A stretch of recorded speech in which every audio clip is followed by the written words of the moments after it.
যে আমার অন্যায় দেখতে পারবে না সে কাজ করবে, যে সত্যি দেখতে পাবে তাকে দমন করো, এটাই ছিল পদ্ধতি। মানুষ সেই পরিবেশ দূষণ যারা করছিলেন তাদের ক্লিন করে দিয়েছেন। বইমেলার মতো জায়গাতে পরিষ্কার অং বং চং টুংটাং ডিংডাম জলতরঙ্গ না কি আওয়াজ হচ্ছে, ধাতব বস্তু পড়া, সেটাকে কবিতা বলে উদযাপন করা হচ্ছে। এই মুহূর্তে আমাদের সঙ্গে রয়েছেন রুদ্রনীল ঘোষ। রুদ্রদা, যে সিনেমা 3বার রিলিজ করলো, হাউসফুল হলো, সেখান থেকে দাঁড়িয়ে কেন রিলিজ হচ্ছিল না, মানে কারণটা কি ছিল? রাজনৈতিক পুরো কিছু পরিবেশ দূষণের জন্য মানুষ সেই পরিবেশ দূষণ যারা করছিলেন তাদের ক্লিন করে দিয়েছেন পিউরিফায়ার লাগিয়ে গণতান্ত্রিকভাবে ইলেকশনের মাধ্যমে। তারা কারা আপনিও জানেন, আমিও জানি, সবাই জানে। মমতা বন্দ্যোপাধ্যায়ের নির্দেশে চলা অরূপ বিশ্বাস এবং স্বরূপ বিশ্বাসরা, এ আর জানতে বাকি কি? এ নিয়ে প্রশ্ন না করাটাই বোধহয় শুভ একটা লক্ষণ, করার দরকার নেই। প্যানের রাজনীতি উঠে যাবে তো? হ্যাঁ হ্যাঁ, প্যানের রাজনীতি টলিউড থেকে উঠছে। এই প্রশ্নটা আপনি করতেই পারতেন না যদি তাদের পতন না হতো। এই প্রশ্ন আপনি করতেই পারতেন না, আপনার অফিসে এত হাসি খুশি পরিবেশ তৈরি হতো না।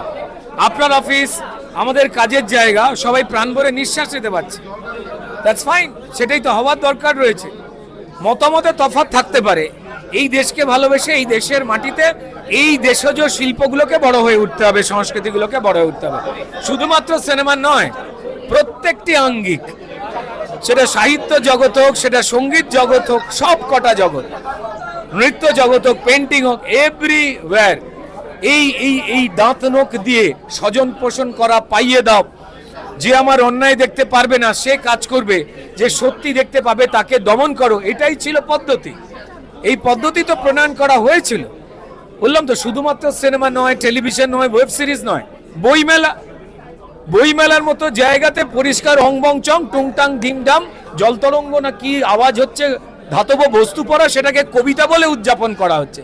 এই অসভ্যতা আমি রবীন্দ্রনাথের মাটিতে, নজরুলের মাটিতে তো শুনতে হয়েছে।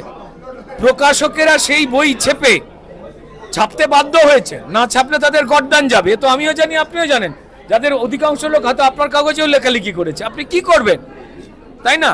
প্রখ্যাত সাহিত্যিক শিল্পীদের একাডেমি পুরস্কার নিচ্ছেন পশ্চিমবঙ্গের প্রাক্তন মুখ্যমন্ত্রী, অং বং চং কবিতা বার্তা লিখে তাদের হাততালি দিতে হয়েছে বসে বসে। তিনি কি হাততালি দিতে চেয়েছেন, নাকি তিনি হাততালি না দিলে তার পেট বা প্রাণ বিপন্ন, সেই জন্য হাততালি দিয়েছেন? আবুল বাশারের মতো মানুষ, তাকে দেখে তো কষ্ট হয়েছে, কিন্তু কি করা যাবে, তিনি হাততালি না দিলে মুশকিল হয়ে যাবে।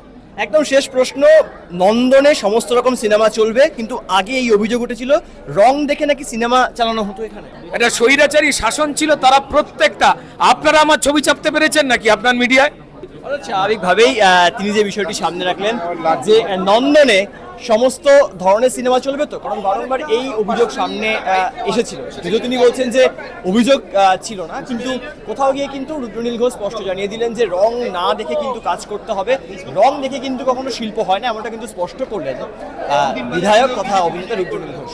ক্যামেরা কিশোর মুখোপাধ্যায়ের সঙ্গে সুব্রত চক্রবর্তী, এই সময় লাইভ, কলকাতা।